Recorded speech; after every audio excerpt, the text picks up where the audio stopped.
we're really excited to bring your product to tens of thousands of Australian consumers. Great staff support. We want to build great ambassadors for you down in Australia, and ultimately get you to your end game in a year or so with broader distribution and across the board. We've held fire on Australia because everyone's finally out, allowed out of their house after a really disruptive year, and we're really excited to go to market right when it matters for Australians, when they're starting to get back out and about, when they're jumping back in their cars and finally going on drives.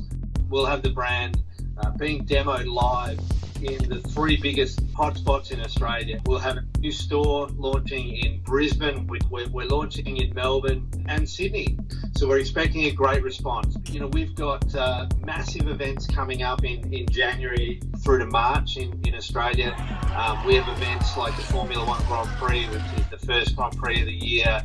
We have events like the Australian Open Tennis, which gets over 1 million people as a crowd for the 2 weeks. And ultimately, what our goal is that by the end of this summer, you guys are a household name in this country.